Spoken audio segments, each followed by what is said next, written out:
Hello and welcome to Switzer Investing. I'm Peter Switzer. Thanks for joining me. And tonight's show, Paul, Rickard and I look at what stocks might do in April. Now, this is the best month for US stocks. They've been up 70% of the time since 1945. April is a really good month. Then we work out if Domain is a buy, despite falling house prices predicted by many, with Domain's CEO, Jason Pellegrino. And then Marcus Bogdan of the Switzer Dividend Growth Fund will look at the latest additions to his income fund. The unit price has been going up. Be interesting to see whether he's actually adding more stocks to his fund. And then finally, Adam Grotzinger of Neuberger Berman. This is a US-based business. They've got a listed fund on the stock market, but this is an unlisted one. It's a new corporate bond fund. That's the show for tonight. Let's kick off now with Paul, Rickard and myself, which we recorded yesterday, looking at what's going to happen to stocks in April.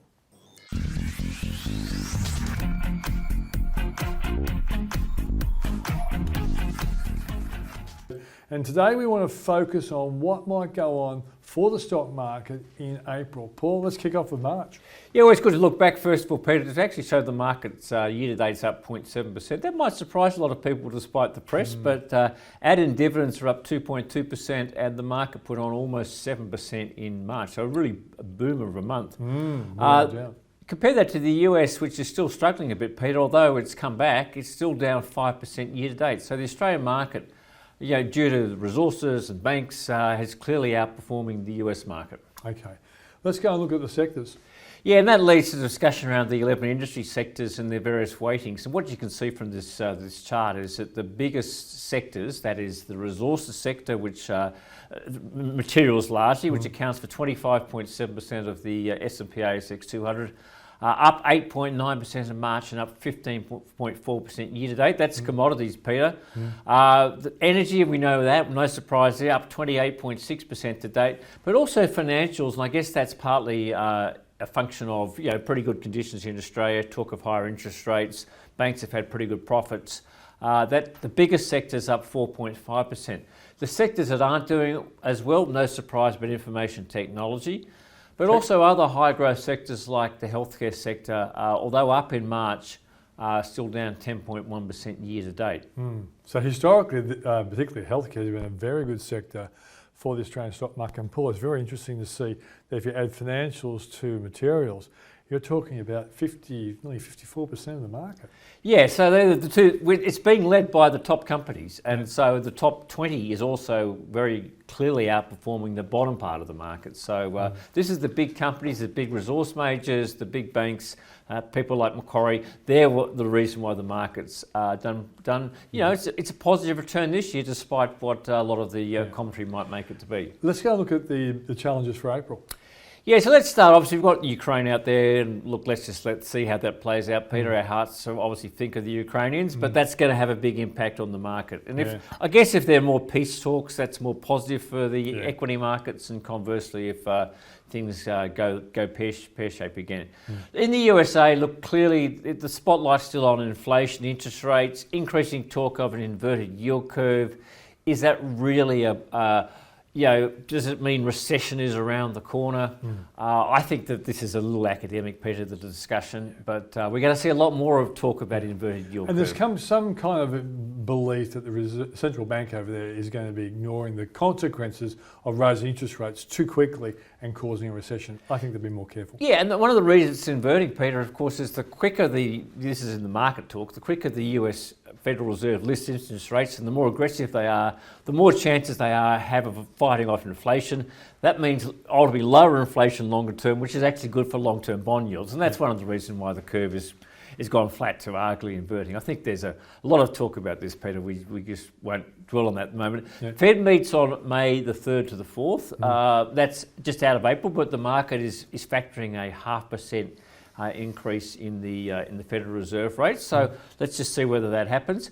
We are getting into company earnings season. That kicks off just before Easter, and that'll go through to the middle of May. That's really important because ultimately that's what, when we invest in shares, we invest in profits. And so market expectations, we've seen that causes a lot of volatility in the market. within individual companies. Expectations are fairly low, only for about 4.5% to 5% on average. But that's because the quarter last year wasn't so bad, but that's low by sort of historical standards. It's coming off a pretty big base, isn't it? It's coming off a good base and a good first quarter in the previous year. And look, historically, April's been one of the best months for the S&P. I think, in fact, over the last 19 years, the market has gone up. And 18 of those years, the market has gone up. Yeah, and what's also interesting, the only time there's a bit of a challenge for the April month is when it's a midterm year. This is a midterm year, so it's going to be interesting to see how it plays out. Look, in Australia, we've got two big things. We've got a lot of cash out because we've just come out of a big dividend season, and lots of institutions and retail investors are quite cashed up. But we're also heading into a federal election, Peter, and typically, markets don't like elections, they don't like the uncertainty, companies defer major decisions, so do consumers a little bit. And so that might just temper our market, despite perhaps a positive lead out of the US if things in Ukraine are okay and we get other factors working as we've described. Might just temper the Australian market, particularly after such a strong rally. Exactly. So April could be affected, but usually after the election, there's a nice rebound, no matter who wins. So let's keep our fingers crossed on that. Yeah, and worth just looking at what's gone on in the US, and this is a graph of the US S&P 500 in black, the 30-day moving average in green, and the 300-day moving average in blue. And then a copper indicator, which is a measure of relative strength. But we've actually turned the corner in the US. It sort of got back to almost below its 300-day moving average. And that's when the market was really worried around January. But it's bounced quite strongly, and so we're a long way away. And so both the short and the medium-term signals now on the US markets are quite bullish. So we're still in a bull market. Nothing to say the trend hasn't changed. And again, the same in Australia. So I think that's something, if you're reading a lot of negativity, just be a little bit careful. The old saying, the trend is your friend. And I think, April will be an interesting month, because of the election coming here in May. But look, the power of the market, the positivity is still winning over some of the negative talk out there. I've written a piece a few weeks back, Paul, which was buy before May and stay. I think that's probably going to be the best strategy for the rest of this year.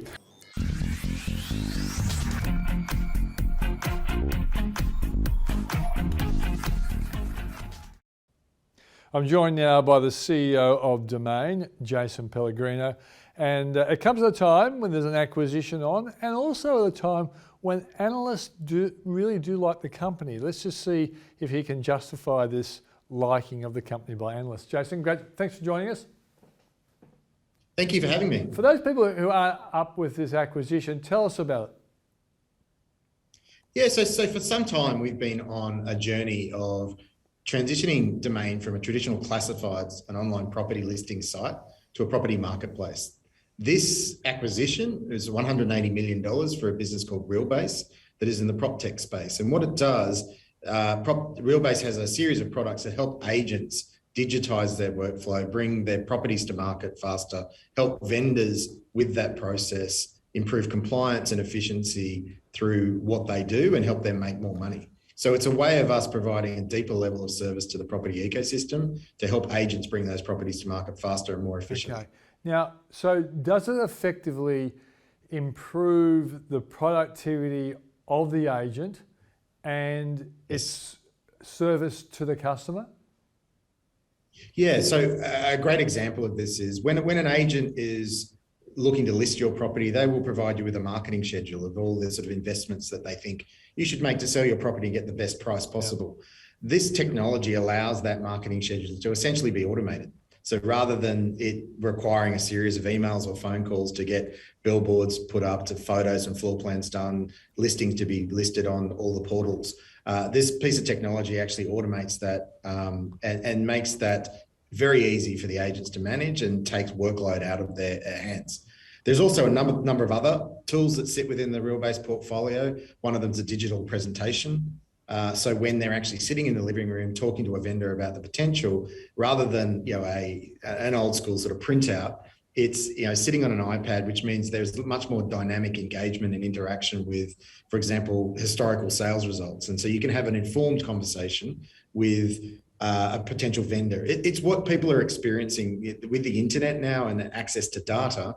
You would see this. Consumers are expecting to be able to play with data, to see data, to ask questions and get immediate responses. And this platform allows agents to provide that experience to their consumers. Will agents have to pay for this as a value add to their own operation, or do they get it by simply being a customer of Domain and placing ads?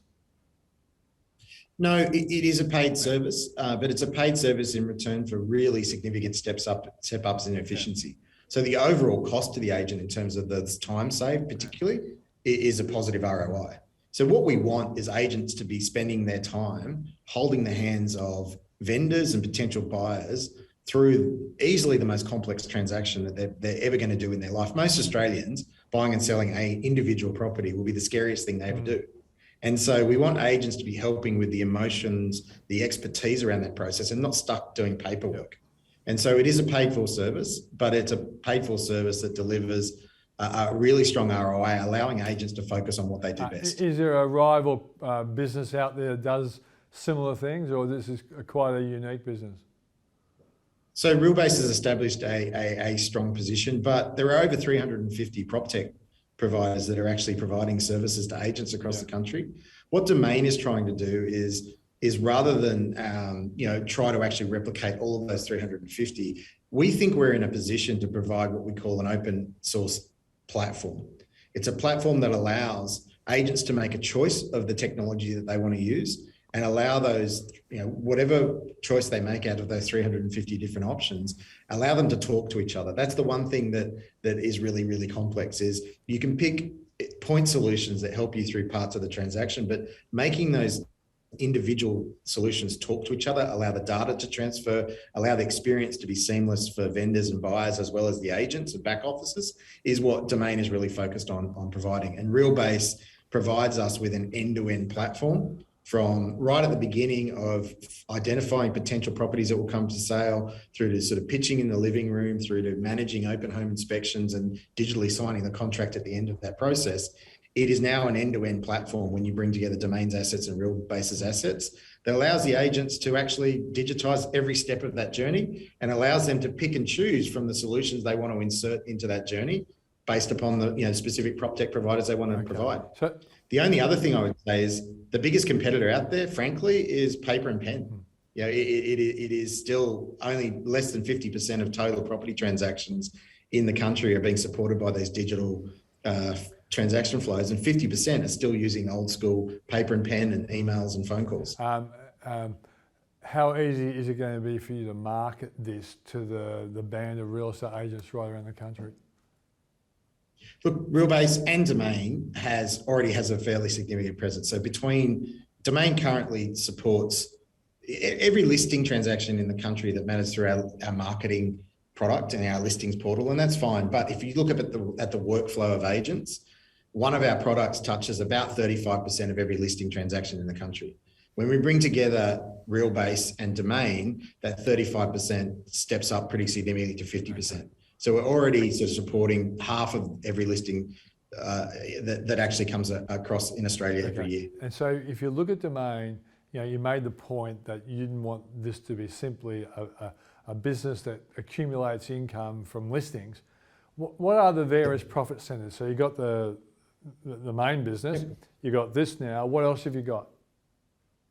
So we've really broken Domain into 4 separate business units as part of our property marketplace strategy. Our core listings business is absolutely our economic engine, and currently it's probably in the order of 85% plus of our revenue, and that's the history. It does provide us with a unique and privileged position of aggregating 8.5 million Australians each month who come to our site, with over close to 90% of all listings that actually appear across the country each year. That's still our core business unit. We have 3 other business units. There's our agent solutions business unit, which Realbase now joins, and that is providing digital workflow technology tools to agents and helps us get better insight into the properties coming to market, helps us understand more about people in their offline journey. So a great example being, one of the most important parts of buying a house is actually physically inspecting it. That doesn't happen in a digital world, that happens in real life. And our agent solution platforms allows us to help agents manage and make that inspection process better and more easily understood.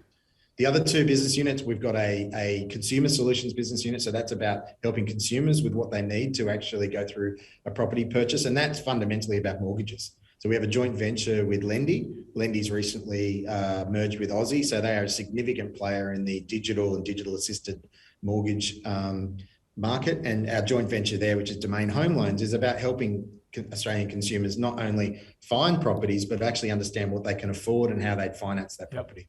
And then the final business unit is property data solutions. So in all of this interaction and property data and consumers and finance and mortgage, we have an extraordinary collection of data, and that data is actually being used, and we're commercializing that through channels like financial institutions, governments, developers, institutional investors. So we recently acquired a business called IDS. IDS is in that data solutions business. It provides land valuation services to all of Victoria, state government, South Australia. It's looking to do it in WA and across the country. So, services around the single biggest asset that most state governments and local councils are sitting on, which is the value of their land. This is providing digital analytics and insights into what's the best use of that. And so that data business, is it like a rival to CoreLogic? Yeah, there and more. So it does absolutely a lot of property data analytics, but also the ability to do consumer analytics. The one real advantage we have is that 8.5 million Australians who are coming to our platform with really high intent around buying and researching property. And then we extend out into our our major shareholder who has access to over 13.5 million logged in Australian consumers. Okay, now mate, look, I just want to quickly go to what the analysts are saying about your business, and you'll be happy to know that it's positive. So the average view on where the share price might go over the next year or less is about 29.8% higher, and you've got Morgan Stanley 36% higher, Citi 55% higher. Maybe you should do some business with Citi, because they're liking you more than anybody else. So, but they're all in the green. They all think you're heading in the right direction. So if I'm an investor and I hear that, I think, okay, the experts who look at your company and drill down to the numbers better than what most investors can do are all pretty positive about it. But they'd be saying to themselves, well, hang on, I'm hearing, reading Domain itself, that house prices are starting to slow and whatever. How does a business like yours do when the market's slowing down? Yeah, it's a very interesting observation that I would have, that we have seen a decline in our stock price over the last 6 months, and I think you've seen that across most technology stocks. Yeah, and even broader than that, to the broader technology sector. And there is a value to growth rotation. There is aspects. It is somewhat detached from the fundamentals. I think there is a forward-looking view that price, the decline. Well, we've had very strong price growth over the last 12 months, and there is a view which we agree that cannot continue. And in fact, we think there'll be probably price stabilisation, maybe slight price declines. There is a view that interest rates are increasing, and I think after yesterday's RBA minutes, you have that view that that's probably shorter rather than longer in terms of when it will be affected, and then inflation is obviously increasing. Now, when you take those three views, there is a sort of a consensus around that is actually going to be negative, and a negative environment for the property industry. Now, what I would say is our business is built on property listing volumes. We make money when volumes are listed. So we were impacted very significantly through COVID, even though prices increased materially over that period, property prices. It's all about volumes. When we look at the history of correlating property listing volumes and transaction volumes with periods of high inflation, high interest rates, declining prices, actually there is no correlation. And the reality is the majority of people are selling a property or buying a property and also selling a property. And so movements in price are somewhat muted in terms of their impact, because when prices are declining, okay, you can get a good deal on buying, but you're also impacted by what you're selling. Interest rates and inflation as well. You've got to remember, 75% of property purchases are for people's homes. They're not making the investment choice on an ROI basis. They're making the choice of what they actually need to meet their needs at a point in time. So look, I think going forward, I think all those three things are actually are true, and that environment will go through. Many people haven't run businesses in environments with high inflations, with increasing interest rates. And that's something that we're mindful of, is what do we actually have to do on our cost base, for example, to operate within those settings. But in terms of our top line, we see a really strong listings environment at the moment, and we see that sort of continuing at least into the short to medium term, because there is a lot of listing transactions that actually have to happen because they were muted over the last 2 to 3 years with COVID and the Royal Commission credit constraint periods that have to clear out. Yeah. Okay. Well, I hope the analysts are right. I hope things head in the right direction. And I guess the really big threat to any business, not just yours, will be if a recession shows up. And I think recessions are still a few years off. Yeah, and I think so. And even in that case, does a recession actually trigger the need to actually liquidate property or sell property? And could you actually end up with a listings volume increase in terms of the level of activity that's required to do that? That's one of the unique things, and we sort of keep hammering it home, is our business is built on volumes, not the actual health or the price points or the broader financial health of the property industry. So Jason, thanks for joining us. Talk to you in a few months' time. Thank you.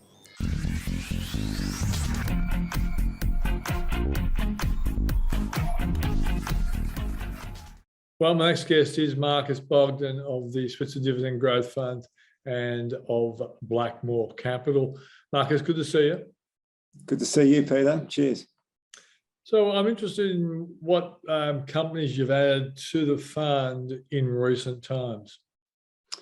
So we haven't made any changes over the last month. March was a very impressive month in terms of share price appreciation. And we'd like to see some of those elements start to cool before we were adding anything more to new positions or existing positions at this point in time. Certainly got stocks that we're interested in, stocks on our watch list that we would like to add to, but we just being a little bit more careful just on the prices at the moment. Yeah. So in terms of recent additions, I believe you've added NAB to the fund. Yes, indeed. And that's ahead of the core banking results that we're expecting to see in May, where 3 out of the 4 retail banks will report for half-year earnings, and then we'll get a quarterly update from Commonwealth Bank. But the rationale for putting NAB in was primarily that they are showing very strong signs of recovery in terms of their base business, both not only in housing, but also being the largest business bank in Australia, recording quite noticeable returns there in business loan growth, seeing good deposit growth there, and they've also initiated a new buyback. So the stance on NAB is that we expect that earnings can grow over the next couple of years, and that will also translate into higher dividends for our investors as well. Well, what's your position on Westpac?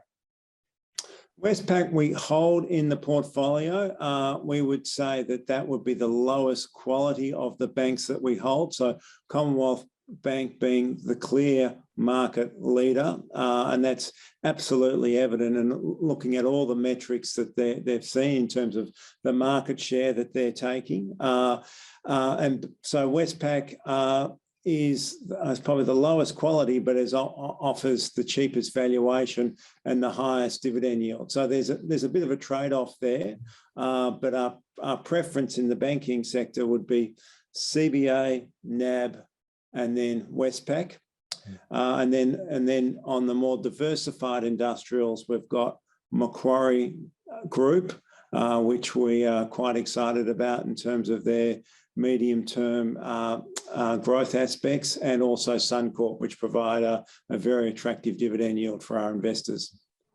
Macquarie's been a very impressive performer, Marcus, hasn't it?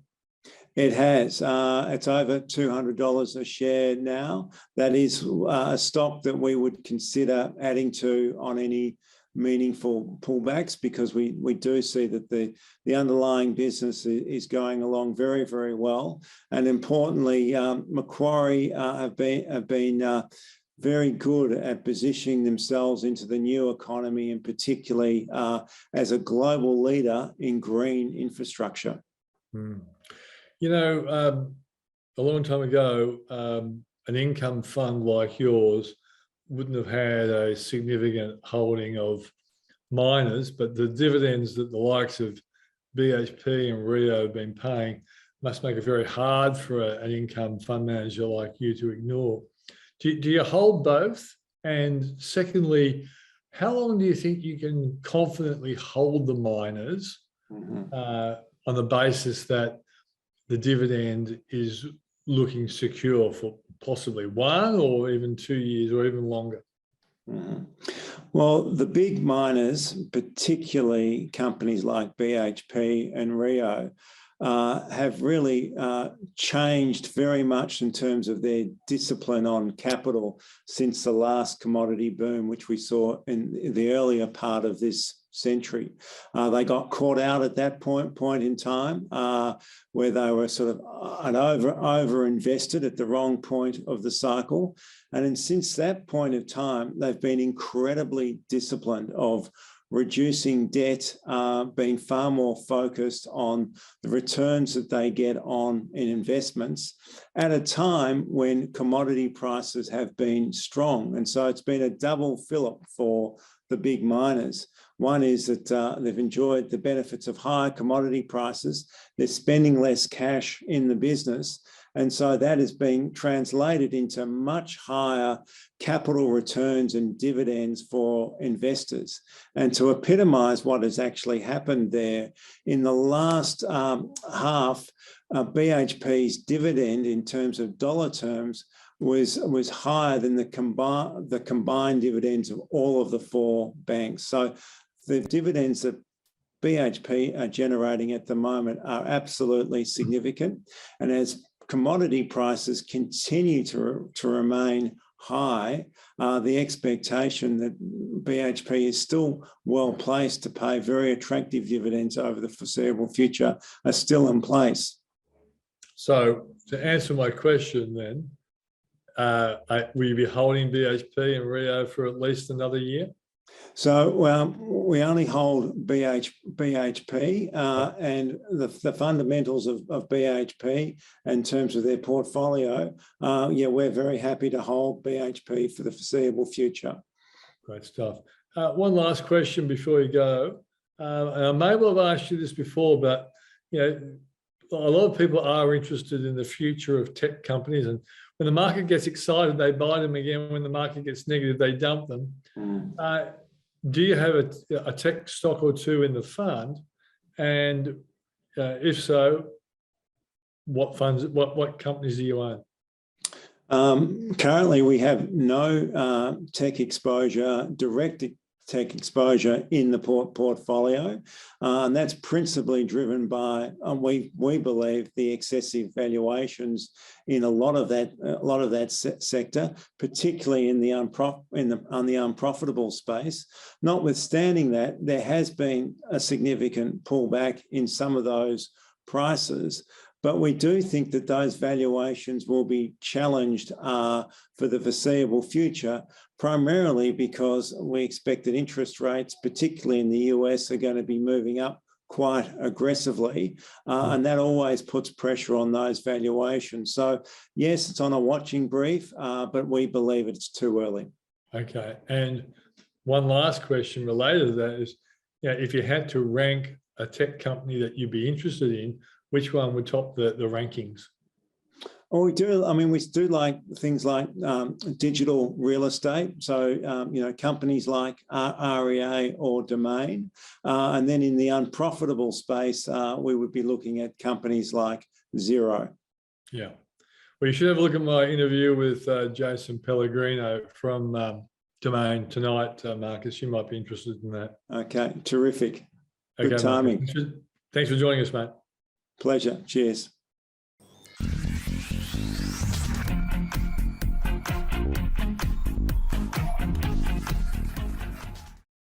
So, Adam, I first met you when NBI, Neuberger, boom, and what does the I stand for? NBI, income. Income. Yeah. Yeah. when that first came to Australia. But now you're portfolio manager for a different product that comes out of Neuberger Berman, which is not listed, but retail investors and advisors can access it via platforms and whatever. So tell us about your fund. Give us the name of it and what you actually do. Yeah, sure. So it's called the Neuberger Berman Strategic Income Fund. And what it is a fixed income fund, fixed interest. It invests only in fixed income securities. So, we'll never own equities or commodities or alternative assets. Yeah. But it has complete flexibility around what fixed income assets it wants to own for the environment we're in and where's the best relative value in the global fixed income markets. So it can own government bonds, it can own corporate bonds, it can own high quality assets, it can own low quality assets. It can own developed market fixed income, it can own emerging market fixed income. We think about it as our flexible bond offering, and the mandate is deliver consistent, attractive levels of income distributed monthly to clients, and to generate attractive income with a volatility, or how much the NTA fluctuates, that's more like an investment grade asset in nature. Okay. So higher average quality compared to MBI, which is the non-investment grade or the high yield market that focuses on. This is a higher average quality that's focused on, with that higher quality, generating attractive income. It's a managed fund. Yeah. So different than a closed-end listed trust in that it transacts daily at NTA. Okay. Yeah. High quality asset other than a bond, what would be an example of that? So we think that the mandate for the fund is to always have an investment grade average rating. So a high quality asset that would be in the portfolio would be something like a investment grade corporate bond. In the US, think about a large telco or telecommunications company like AT&T that issues long dated debt. Apple issues long dated debt. And I guess government infrastructure bonds. Government bonds, US treasuries, inflation linked government bonds, and high quality mortgages issued by Fannie and Freddie that don't have credit risk, where you're owning the interest rate. Okay, what kind of average yield is this producing? So in the market today, because we've seen yields backing up and yields going higher, we're generating around just over a 5% yield on the portfolio, with the average credit quality of the portfolio as BBB plus, which is a higher end of the investment grade market. I think the answer is going to be no, but is there a hedged version of this? It is. Oh. So this portfolio for clients in Australia is something where they can own it in Australian dollar share class, and the return stream is delivered to them in Australian dollars, hedged to this currency. Yeah. How long has it been operating? So the strategy has been around a long time. At Neuberger Berman, we've managed this. We started back in late 2003. So it's been through the GFC, it's been through the post-GFC, it's been through COVID, it's been through whatever stage we're in COVID now. As well, .com. So it's been around a long time, but in Australia, the trust here has been around for about a couple years, and it feeds into the strategy, which has been run, on a much longer horizon. What's the cost? The cost is attractive. It depends on, we have different share classes depending on investors and their profile, but it's competitive to market, and competitive for the yield that it offers. Okay. What are the challenges and the opportunities for the fund? So the challenges are it's fixed income, and fixed income in this current environment has had a tough start to the year. But that said, that the fund's done a lot to mitigate the drawdown that it's had versus fixed income assets, which have suffered. So we've outperformed the market benchmark that we look at to kind of gauge how we're doing. And I think importantly, the experience that we've had year to date, the fund is about 4% negative. It's nothing in that is an impaired risk. So we've had no defaults in the portfolio, nothing's gone bust. It's simply marks on these bonds going lower as a result of interest rates going a bit higher in the short term. And we've taken that market opportunity to actually buy some cheap assets. So we've been adding yield, buying cheap assets, and enhancing the portfolio through this period. So if anyone is suspicious of the stock market assessing your type of product, this is a way to invest in it and not have to cope with the vicissitudes of the stock market. That's correct. Yeah, this would be I think about this as a kind of a core fixed income, fixed interest offering for clients who want global fixed income exposure, want a well-diversified portfolio, want to transact at NTA, and want consistent, attractive levels of income. So, right now we're paying out in excess of 4% on the fund for an average book of assets, which is high quality. Okay. It's been going for how many years? So about 2 years in the local trust. Yeah, and what about internationally? Internationally, started back in 2003, late 2000. And this might not be an easy question, but you should have the answer because I want to know the answer. Sure. What's been the average return over all that time? Yeah. Highs and lows. What's kind of that median return? So there's a couple of ways to look at it. I'd say since inception. So if you go back to the long track record, 2003. 6.5% annualized return. Yeah. So an attractive return. And that's been achieved with a volatility or kind of price fluctuation that's about 5%. So simply put, better return than unit of volatility or unit of risk. And that's what we want to do over a cycle. Yeah.